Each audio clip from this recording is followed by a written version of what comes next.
அருமையான தேவ பிள்ளைகள் எல்லோருக்கும் இயேசு கிறிஸ்துவின் நாமத்தில் என்னோட வாழ்த்துக்களை தெரிவித்துக் கொள்கிறேன்.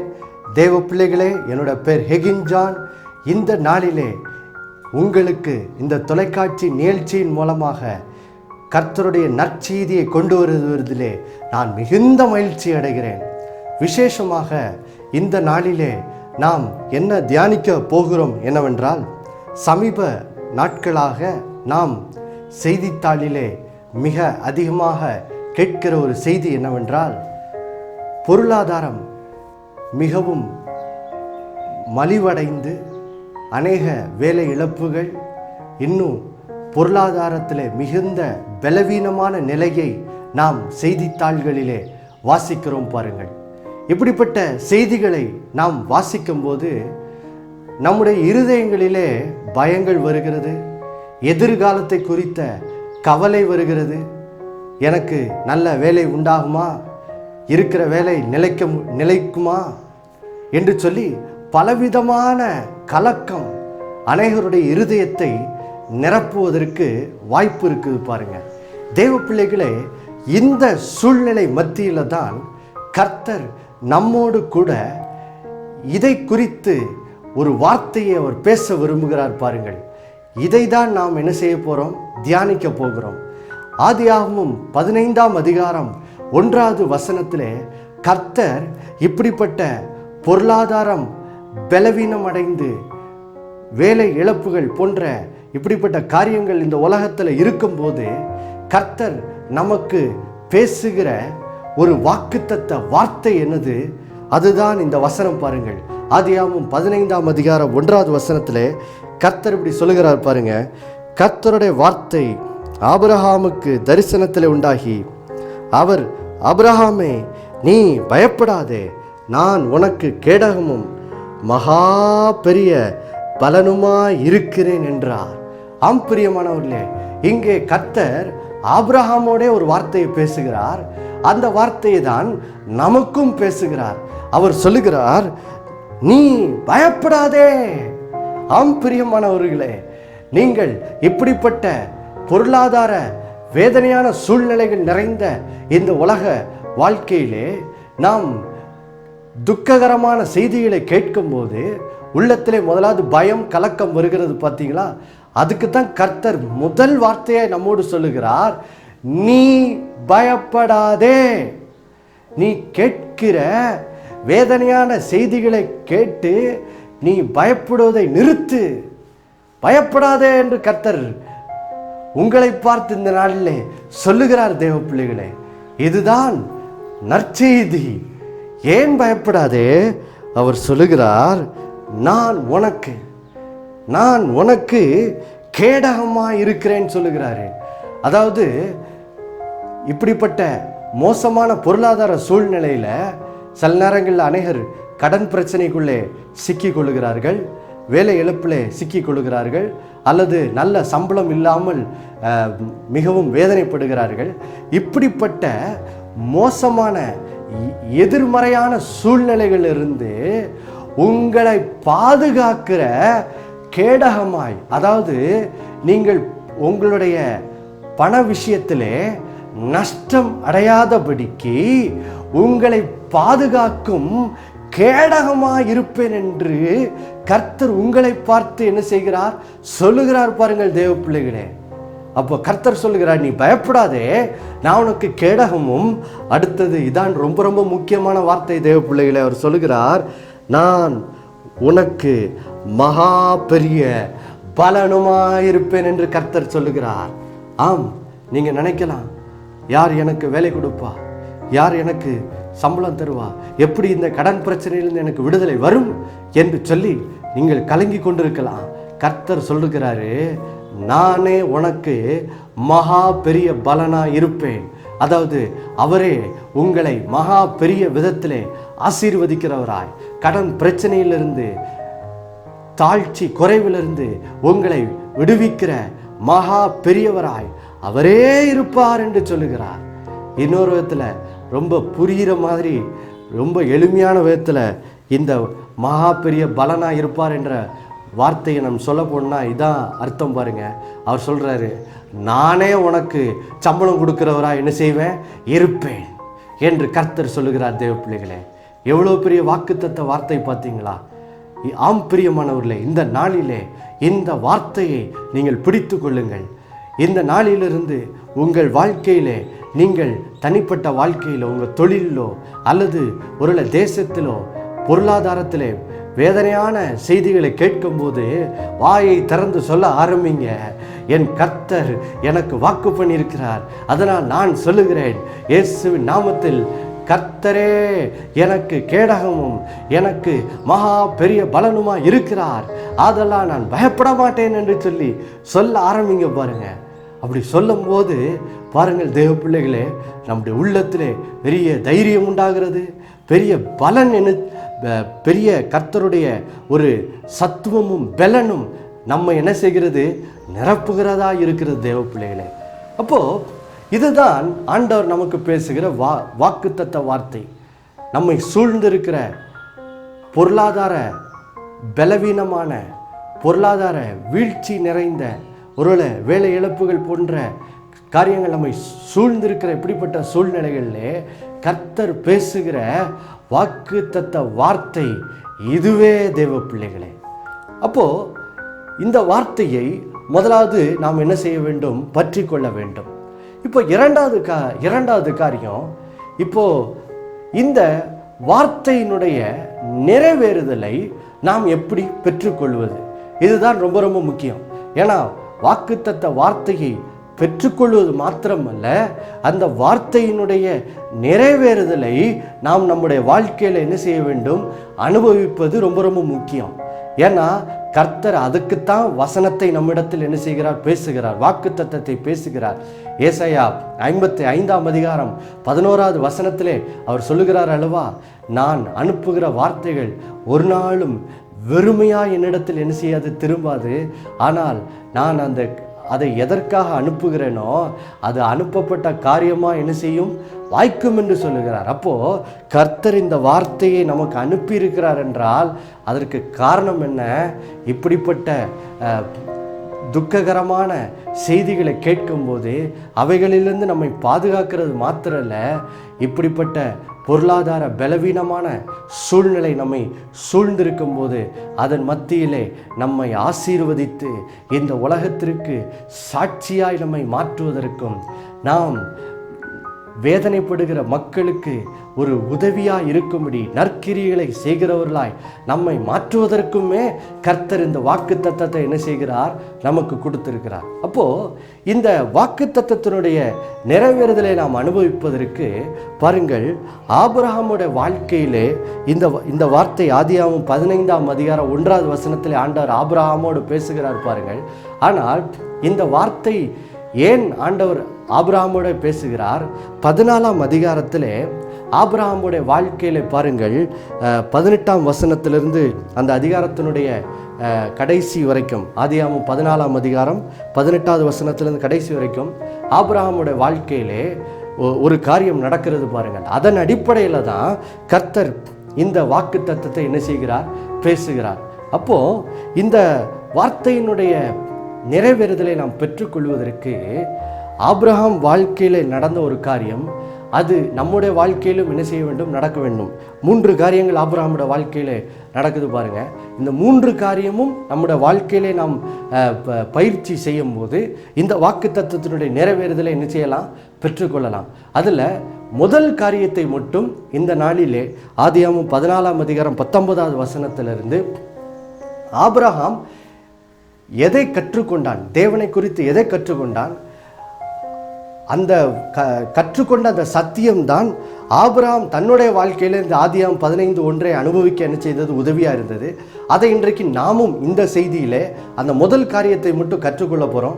2-3 காரியங்களை அடுத்த நிகழ்ச்சியிலே நம்ம என்ன செய்ய போகிறோம், காணப்போகிறோம் பாருங்க. அப்போது ஆபிரகாம் இந்த வாக்குத்தத்தத்தை அனுபவிப்பதற்கு அவன் கற்றுக்கொண்ட முதல் காரியம் என்னது?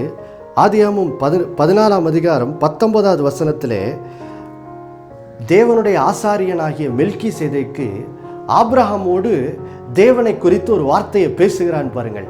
அதுதான் அவனுடைய வாழ்க்கையிலே இந்த வாக்குத்தத்தத்தினுடைய நிறைவேறுதலை பெறுவதற்கு காரணமாக இருக்கிறது. அது என்னது?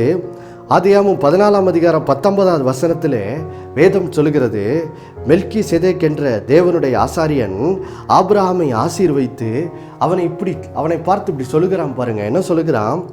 வானத்தையும் பூமியும் உடையவராகிய உன்னதமான தேவனுடைய ஆசீர்வாதம் ஆபிரகாமுக்கு உண்டாவதாக என்று சொல்லுகிறான்.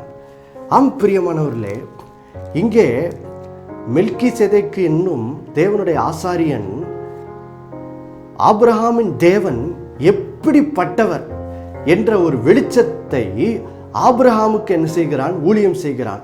அது என்னதான் பாருங்கள். ஆபிரகாமின் தேவன் எப்படிப்பட்டவர்? ஏனெனில் ஆபிரகாமின் தேவன் தான் நம்முடைய தேவனாகவும் என்ன செய்கிறார்? இருக்கிறார் பாருங்க. அது என்ன ஆபிரகாம் என்ன கற்றுக்கொள்ளுகிறான்? இதை தான் கற்றுக்கொள்ளுகிறான். ஆபிரகாமின் தேவன் எப்படிப்பட்டவரா? முதல் காரியம், அவர் வானத்தையும் பூமியும் உடையவராயிருக்கிறார். ஆம் பிரியமானவர்களே, நீங்களும் நானும் சேவிக்கிற நம்முடைய கர்த்தராகிய இயேசு கிறிஸ்துவின் பிதாவாகிய தேவன் எப்படிப்பட்டவர்? அவர் வானத்துக்கும் பூமிக்கும் சொந்தக்காரராயிருக்கிறார். தேவ பிள்ளைகளே, யோசித்து பாருங்கள், எவ்வளவு ஆச்சரியமா இருக்கிறது. நம்முடைய தகப்பன் யாரோ ஒரு சாதாரண தகப்பன் இல்லை பாருங்க. ஆதியாகமம் 1ஆம் அதிகாரத்திலே நாம் வாசிக்கிறோம், அவர்தான் ஆதியிலே தேவன் வானத்தையும் பூமியும் என்ன செய்தார்? சிருஷ்டித்தார். அவர்தான் இந்த வானத்தை உண்டாக்கினவர், இந்த பூமியை உண்டாக்கினவர் பாருங்க. அவர் இந்த வானத்தை பூமி உண்டாக்கினவராக இருக்கிறபடினால் அவர் தான் இதற்கு சொந்தக்காரராக என்ன செய்கிறார்? இருக்கிறார். இந்த காரியத்தை ஆபிரகாம் என்ன செய்கிறான்? கற்றுக்கொள்ளுகிறான் பாருங்க. இந்த கற்றுக்கொண்ட இந்த அறிவு தான் அவன் ஆதியாகமம் 15ஆம் அதிகாரம் 1வது வசனத்திலே, நீ ஆண்டவர் அவனை பார்த்து, நீ பயப்படாதே, நான் உனக்கு கேடகமாக இருப்பேன், நான் உனக்கு மகாபெரிய பலனாக இருப்பேன் என்று தேவன் சொன்னோடனே அதை அவன் ஏற்றுக்கொள்ள முடிகிறது பாருங்க. ஏன்னா இது ரொம்ப ரொம்ப முக்கியம் பாருங்கள் தேவ பிள்ளைகளே. இன்றைக்கு யோசித்து பாருங்கள், நம்மை சுற்றி மோசமான பொருளாதார சூழ்நிலைகள் நம்மை சூழ்ந்திருக்கிறது. கடன் பிரச்சனைகள், பணக்குறைவு, தாழ்ச்சி, இப்படி நல்ல வருமானம் இல்லை, நல்ல வேலை இல்லை, இப்படி பல்வேறு சூழ்நிலைகள் இந்த உலகத்தில் என்ன செய்யுது? இருக்குது பாருங்க. அப்போ இப்படி நம்மை சுற்றி இப்படிப்பட்ட மோசமான சூழ்நிலை இருக்கும்போது ஆண்டவர் நம்மை பார்த்து, நான் உனக்கு கேடமாக இருப்பேன், நான் உனக்கு மகாபெரிய பலனாக இருப்பேன், நான் உன்னை ஆசீர்வதிக்கிறவராக இருப்பேன், உடனே நான் விடுவிக்கிறவராக இருப்பேன், நான் உனக்கு நல்ல சம்பளம் கொடுக்கிறவராக இருப்பேன் அப்படின்னு சொல்லி வாக்குத்தத்தம் பண்ணும்போது யோசித்து பாருங்க. ஒருவர் இப்படி வாக்குத்தத்தம் பண்ணுகிறார் என்றால் அந்த வாக்குத்தத்தத்தை அவர் நிறைவேற்றக்கூடியவராக என்ன செய்யணும்? இருக்கணும். அதற்கான ஆற்றல் அவரிடத்தில் இருக்கணும், அதற்கான பலன் அவரிடத்தில் என்ன செய்யணும்? இருக்கணும். அப்போ கர்த்தர் நம்மை பார்த்து, நான் உனக்கு கேடகமும் மகாபெரிய பலனுமாய் இருப்பேன் என்று சொல்லுகிறாரே, இந்த கர்த்தர் யார்? நம்முடைய கர்த்தராகிய இயேசு கிறிஸ்துவின் பிதாவாகிய தேவன் யாராம்?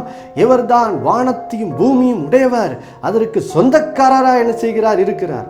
அதனால தான் இப்போ இவர் எனக்கு கேடகமாக என்ன செய்ய முடியும்? இருக்க முடியும்.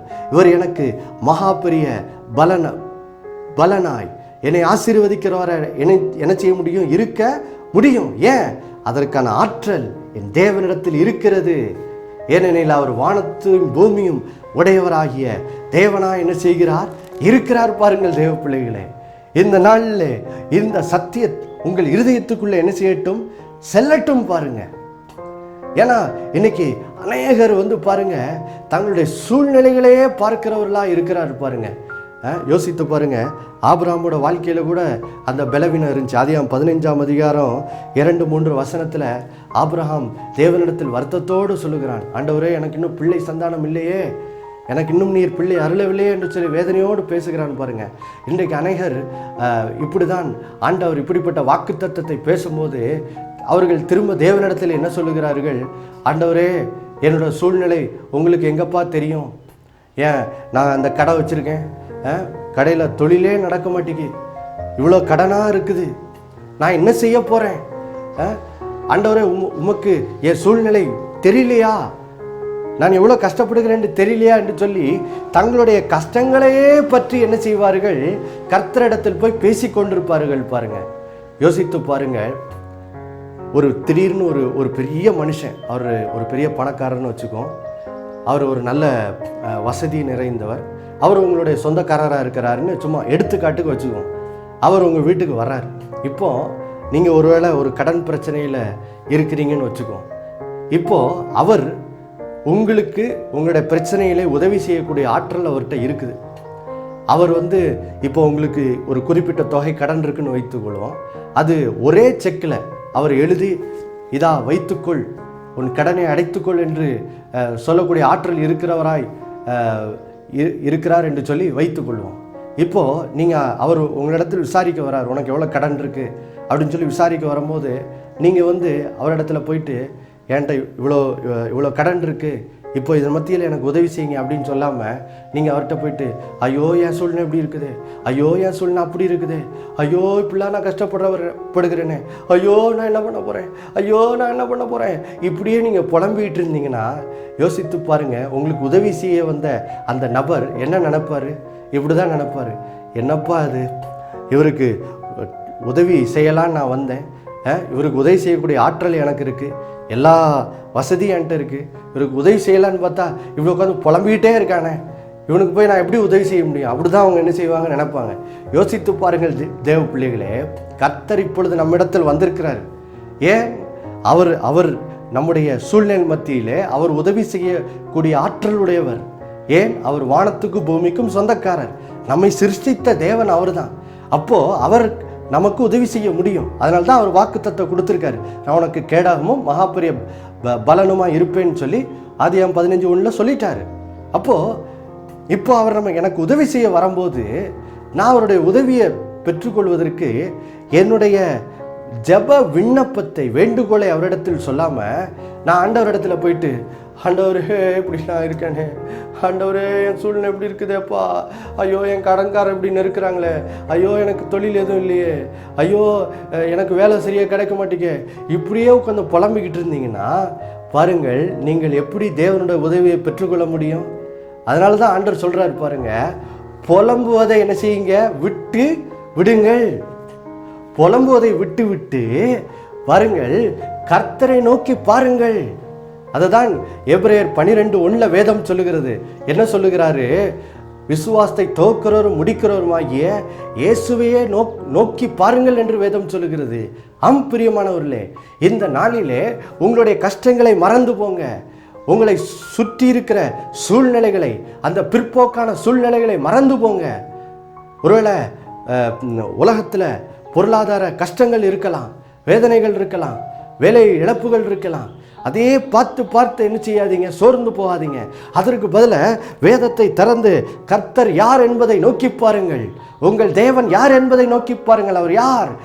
அதை தான் இங்கே ஆதியாகமம் 14:19 ஆண்டவர் சொல்றார், அவர் வானத்தையும் பூமியும் உடையவர். ஹல்லேலூயா! எவ்வளோ பெரிய சந்தோஷம் பாருங்கள் தேவ பிள்ளைகளே. அடுத்தது அவர் சொல்கிறாரு, அவர் வானத்தி பூமி உடையவர் மாத்திரம் அல்ல, அடுத்தது வேதம் சொல்லுகிறது அவர் உன்னத தேவனாக என்ன செய்கிறார், இருக்கிறார். பாருங்கள், இந்த இடத்துல உன்னத தேவன் என்ற வார்த்தைக்கு அர்த்தம் என்றால் அதுக்கு இதான் அர்த்தம் பாருங்கள். ஆங்கிலத்தில் மோஸ்ட் ஹை காட் என்று வருகிறது. அதாவது தமிழில் எப்படி சொல்லலாம், உன்னத தேவன் என்றால் என்ன அர்த்தம்? அவர் மகா பெரிய தேவனாக இருக்கிறார், மிகவும் பெரிய தேவனாக என்ன செய்கிறார், இருக்கிறார். அவரை காட்டிலும் பெரியவர் இந்த உலகத்தில் யாருமே என்னது கிடையாது தேவ பிள்ளைகளே. பிரியமானவர்களே, அப்போது இங்கே மெல்கிசேதேக்கு என்னும் தேவனுடைய ஆசாரியன் ஆபிரகாமை பார்த்து இதை சொல்லுகிறான். என்ன சொல்லுகிறான்? ஆபிரகாமே, நீ யாரால் ஆசீர்வதிக்கப்பட்டவன்? நீ வானத்தையும் பூமியும் உடைய தேவனால் ஆசீர்வதிக்கப்பட்டவன். இரண்டாவது, இந்த தேவன் எப்படிப்பட்டவர்? இவர் உன்னத தேவன், இவர் மகா பெரியவர், மிகவும் பெரியவராக என்ன செய்கிறார், இருக்கிறார். பாருங்கள் தேவ பிள்ளைகளே, எவ்வளோ பெரிய ஒரு ஆச்சரியம். யோசித்து பாருங்க. மெல்கிசேதேக்கு ஆசாரியன் இதை ஆபிரகாம் இடத்துல பேசுகிறான். யோசித்து பாருங்க. இப்போ நீங்கள் நின்றுட்டு இருக்கீங்க, திடீர்னு ஒரு ஊழியக்காரர் சொல்றாரு, வானத்தி பூமியும் உடையவராகிய உன்னத தேவனுடைய ஆசீர்வாதம் உங்களுக்கு உண்டாவதாக அப்படின்னு சொன்னா உங்களுக்கு எப்படி இருக்கும்? என்னது, இவ்வளோ பெரிய தேவனால நான் ஆசீர்வதிக்கப்பட்டவனா அப்படின்னு சொல்லி யோசித்து பாருங்கள் தேவ பிள்ளைகளே. இந்த வார்த்தைகளை நீங்கள் கேட்கும் போதே உங்களுடைய கவலைகள் எல்லாம் என்ன செய்து விடும், மறைந்து விடும். உங்களை சுற்றி இருக்கிற அந்த கெட்ட செய்தியெல்லாம் நீங்கள் மறந்து போயிடுவீங்க. அந்த பிற்போக்கான சூழ்நிலைகளெல்லாம் என்ன செய்வீங்க? மறந்து போயிடுவீங்க. உங்களுடைய கண்கள் கர்த்தர் மேல் என்ன செய்யும்? பதிய ஆரம்பித்து விடும் தேவ பிள்ளைகளே. அதற்காக தான் இன்றைக்கு இந்த வார்த்தையை இந்த தொலைக்காட்சி நிகழ்ச்சியின் மூலமாய் நான் உங்களோடு பேசிக்கொண்டிருக்கிறேன். கர்த்தர் இந்த நாளிலே உங்களோடு சொல்வது இதுதான். நான் உனக்கு கேடகமும் உனக்கு மகா பெரிய பலனுமா இருப்பேன் என்று சொன்ன இந்த தேவன், நீ பயப்படாதே என்று சொன்ன தேவன், இவர் யார்? இவர் யார்? வானத்தையும் பூமியும் உடையவர். இவர் யார்? இவர் உன்னத தேவன். கர்த்தர் சொல்றாரு, இவருடைய ஆசீர்வாதம் உங்களுக்கு உண்டாயிருக்கிறது. அல்லேலூயா! எவ்வளவு பெரிய பாக்கியம் பார்த்தீங்களா தேவ பிள்ளைகளே? இவருடைய ஆசீர்வாதம் உங்களுக்கு உண்டாயிருக்கிறபடினால்தான் இப்போ நீங்க தைரியமா விசுவாசிக்கலாம். என்ன விசுவாசிக்கலாம்?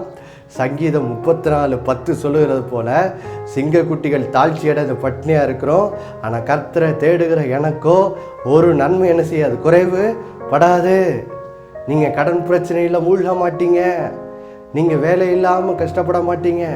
கர்த்தர் உங்களுக்கு நல்ல வேலையை அருளுவார், உங்களை ஆசீர்வதிப்பார், உங்களை குறைவு தாழ்ச்சியிலிருந்து என்ன செய்வார்? பாதுகாப்பார். இதை நீங்கள் அனுபவிப்பீர்கள். ஏனெனில் என்னுடைய தேவன் இவைகளை செய்வதற்கு அவர் வல்லவராகவும் போதுமானவராகவும் இருக்கிறார். ஏனெனில் அவர்தான் வானத்துக்கும் பூமிக்கும் சொந்தக்காரர். ரெண்டாவது, அவரே மகா பெரியவராக என்ன செய்கிறார்? இருக்கிறார். பாருங்கள் தேவ பிள்ளைகளே. அப்போ இந்த நாளில் இந்த சத்தியம் உங்கள் இருதயத்துக்குள்ளா என்ன செய்யட்டும்? செல்லட்டும். பாருங்கள், செல்லட்டும். இரண்டாவது, இந்த வார்த்தையை தொடர்ந்து என்ன செய்யுங்க? தியானிக்க ஆரம்பிங்க. பாருங்க, இந்த சத்தியத்தை தியானிக்க ஆரம்பிங்க. இந்த சத்தியத்தை தியானிப்பதற்கு பாருங்க, ஆபிரகாம் வாழ்க்கையிலிருந்து ஒரு நல்ல வழியை கர்த்தர் நமக்கு சொல்லித்தரார். பாருங்க, ஆபிரகாம் தனக்கு குழந்தை இல்லைன்னு அவன் ஆண்டவர்கிட்ட போய் முறையிட்டு இருந்தோடனே, ஆண்டவர் அவனுக்கு குழந்தை பிறக்கும் என்ற விசுவாசத்தை அவனுக்கு ஊட்டுவதற்கு ஒரு வழியை அவனுக்கு காண்பிக்கிறார். என்ன காண்பிக்கிறாரு? ஆதியாகமம் 15ஆம் அதிகாரம் 5வது வசனத்தில் அவர் ஆபிரகாமை பார்த்து சொல்றாரு, நீ அவனை வெளியே அழைத்து நீ வானத்தை அண்ணாந்து பார், நட்சத்திரங்களை எண்ண உன்னாலே கூடுமானால் அவைகளை எண்ணு என்று சொல்லி, பின்பு அவனை நோக்கி உன் சந்ததி இவ்வண்ணமாக என்ன செய்யும்? இருக்கும் அப்படிங்கிறார். யோசிச்சு பாருங்க, ஆண்டவர் அவனுக்கு ஒரு நல்ல காரியத்தை சொல்லித்தராரு. என்ன பண்ணுறாரு? அவனை வீட்டிலேருந்து வெளியே கொண்டு வர சொல்ல. ஏன்னா வீட்டுக்குள்ளே இருந்துட்டு அவன் கீழேயே எட்டி பார்த்துக்கிட்டு இருக்கான், தன்னோட கஷ்டத்தையே எட்டி பார்த்துக்கிட்டு இருக்கான். அதனால் ஆண்டவர் அவனை வெளியே கூட்டிகிட்டு அவனை பார்த்து சொல்கிறாரு, இப்போ கீழே பார்த்துக்கிட்டு இருக்காத, வானத்தை நோக்கி பார், வானங்களை எட்டிப்பார். இப்போ அதனுடைய நட்சத்திரங்களை என்னச்சு எண்ணு, என்ன கூடுமானால் என்னச்சு எண்ணு அப்படிங்கிறாரு. யோசிச்சு பாருங்க, அவன் அப்படி வானத்தை பார்க்குறான். வானத்தை பார்த்துட்டு 1 2 3 4 டெய்லி பாருங்க அவனை எண்ணும்படி அவனுக்கு கற்றுட்டு தர பாருங்க. அவன் இப்படி எண்ணி பார்க்க அவனுக்குள்ள ஒரு விசுவாசம் பிறக்க ஆரம்பிக்குது. என்ன விசுவாசம் பிறக்க ஆரம்பிக்கிறது? என் சந்ததி எப்படி இந்த நட்சத்திரங்களை என்னால் எண்ண கூட முடியாமல் இருக்குதோ, அவ்வளவு எண்ண கூடாத அளவு அத்தனை நட்சத்திரங்களை தேவன் என்ன செய்திருக்கிறார்? உண்டாக்கி வைத்திருக்கிறார். அவ்வளோ பெரிய வானங்களை என்ன செய்திருக்கார்? உண்டாக்கி வச்சிருக்காரு. அப்பா அவன் டெய்லி அதை பார்க்குறான், நட்சத்திரங்களை எண்ணி பார்த்துட்டு, இதை என்னால் எண்ண முடியலப்பா, இவ்வளோ நட்சத்திரங்கள் இருக்கு அப்படின்னு சொல்லி கடைசியில் சொல்கிறான், இவ்வண்ணமா என் சந்ததி இருக்கும், அல்லேலூயா அப்படின்னு சொல்லி அவனுக்குள்ள விசுவாசம் என்ன செய்கிறது? கொஞ்சம் கொஞ்சமாக என்ன செய்யுது? பொங்குது பாருங்க. அப்போது தேவ பிள்ளைகளே, இன்றைக்கு நீங்களும் அதான் செய்யுங்க. என்ன பண்ணுங்க?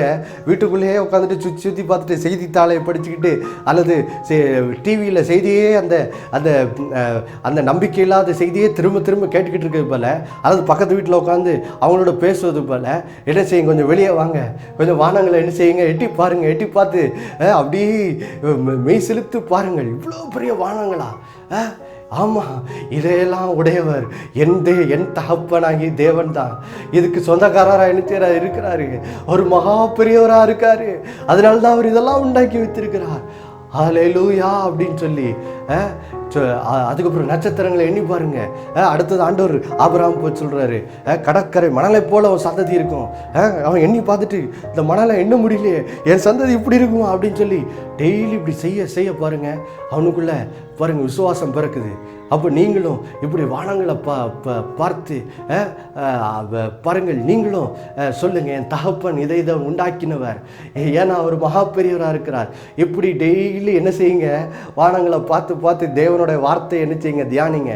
வேத வசனத்தை நினைவு கூர்ந்து தியானித்து சொல்லுங்கள், என் தேவன் இவ்வளோ பெரிய வானங்களை உண்டாக்க முடியும் என்றால், இவ்வளோ பெரிய பூமியை உண்டாக்க முடியும் என்றால், என் தேவன் இன்றைக்கு எனக்கு நல்ல வேலையை தர முடியும், எனக்கு தந்திருக்கிற வேலையில் எனக்கு உயர்வை தர முடியும், என் வேலையில் அவர் என்னை ஆசீர்வதிக்க முடியும், அவர் என்னை பெருக செய்ய முடியும், கடன் தந்து விடுவிக்க முடியும், என்னுடைய விவசாயத்தை அவர் ஆசீர்வதிக்க முடியும், என் விவசாய அந்த இதுக்கு நல்ல மகசூல் கிடைக்கும், அதற்கு நல்ல விலை கிடைக்கும், அவர் வைக்க முடியும், என் தேவன் அதிக லாபத்தை எனக்கு தருவார் என்று சொல்லி தேவ பிள்ளைகளே, இப்படி தேவனுடைய வார்த்தையாகி அவர் எனக்கு கேடவும் மகாபெரிய பலனும் கொடுக்கிறவராக இருக்கிறார். அவர் வானத்தை பூமியும் உடையவர், உன்னத தேவன், இவரால் நான் ஆசீர்வதிக்கப்பட்டிருக்கிறேன் என்று சொல்லி இப்படிப்பட்ட வேத வசனங்களை சொல்லி சொல்லி வானங்களை பார்த்து பார்த்து தேவ வார்த்தையை தியானித்து தேவ பிள்ளைகளே, கர்த்தருடைய விசுவாசத்தினால் நிரம்புங்கள். தேவ பிள்ளைகளே, அவநம்பிக்கை உங்களை விட்டு அகன்று போகட்டும், விசுவாசம் உங்கள் இருதயத்தை நிரப்பட்டும். அப்போ விசுவாசிக்கும் போது என்ன நடக்கும்? யோவான் 11:40 சொல்லுகிறது, நீ விசுவாசித்தால் தேவனுடைய மகிமை என்ன செய்வாய், காண்பாய். ஆம் பிரியமானவர்களே, நீங்கள் தேவ மகிமையை காண்பீர்கள். எப்படி ஈசாக்கு பஞ்ச காலத்திலே கர்த்தருடைய வார்த்தைக்கு கீழ்ப்படிந்து 100 மடங்கு பலன் அடைந்தானோ, அதை போல் நீங்களும் கர்த்தர் உங்களுக்கு கேடாமாய் இருந்து நீங்கள் அவர் உங்களை ஆசீர்வதிக்கிறதே, மகாபிரியத்தில் ஆசீர்வதிக்கிறதே, நீங்களும் ஆபிரகாமை போல இன்றைக்கு அனுபவிப்பீர்கள், கர்த்தருக்கு சாட்சியாக இருப்பீர்கள். அல்லேலூயா. ஜெபிப்போமா? அன்புள்ள பரலோக பிதாவே, கர்த்தராகிய இயேசு கிறிஸ்துவின் மூலமாக இந்த சமூகத்தில் வருகிறோப்பா. கர்த்தாவே, இந்த நாட்களிலே ஆண்டவரே, எங்களை சுற்றி நாங்கள் கேள்விப்பட்டு கொண்டிருக்கிற பொருளாதாரத்திலே அந்த கஷ்ட நிலைமைகள், அந்த வேலை இழப்புகள், இப்படிப்பட்ட ஆண்டவரே கெட்ட செய்திகள் எல்லாம் இயேசுவின் நாமத்தில் ஆண்டவரே எங்கள் தேசத்திலிருந்து மறைந்து போகும்படி கட்டளை எடுக்கிறோம். அந்த செய்திகளை பார்த்து கட்டளை எடுக்கிறோம். இறையாதை அமைதலாயிரு என்று சொல்லுகிறோம். ஆண்டவரே கர்த்தாவே, இந்த நாளிலே அப்பா, இப்படிப்பட்ட சூழ்நிலைகள் மத்தியிலே வாழுகிற உம்முடைய ஆண்டவர் பிள்ளைகளை பார்த்து நீ இந்த நாளில் இந்த வார்த்தையை சொல்லியிருக்கிறீரே, நான் உனக்கு கேடகமும் மகா பெரிய பலனுமாய் இருக்கிறேன், அதனால் நீ பயப்படாதே என்று சொல்லுகிற அந்த வார்த்தை உடைய பிள்ளைகளுடைய இருதயத்தை நிரப்பட்டும். ஆண்டவரே, இந்த வாக்குத்தத்த வார்த்தையுடைய பிள்ளைகள் பற்றி கொள்ளட்டும். பற்றி கொண்டு இந்த வாக்குத்தத்தை கொடுத்தவர் எப்படிப்பட்டவர், அவர் வானத்தை பூமியும் உடையவர், அவர் மகா பெரிய உன்னத தேவன் என்ற சத்தியத்தை அவர்கள் தியானித்து, நான் இவரால் ஆசீர்வதிக்கப்பட்டிருக்கிறபடினால் இந்த வார்த்தை எனக்கு நிறைவேறும் என்ற விசுவாசம் இந்த பிள்ளைகளுக்குள்ளே பெருகி இந்த வாசனத்தினுடைய நிறைவேறுதலை இந்த பிள்ளைகளை அனுபவிக்க உதவி செய்யுங்க. ஆசீர்வாதத்தை அனுபவித்து பிறருக்கு அவர்கள் சாட்சியாக இருக்கும், நற்கிரிகளிலே பெருகவும் இந்த பிள்ளைகளுக்கு கிருபை செய்திருங்க. இயேசுவின் மூலம் பிதாவே, ஆமேன் ஆமேன். கர்த்தர் தாமே உங்களை ஆசீர்வதிப்பாராக. ஆமேன்.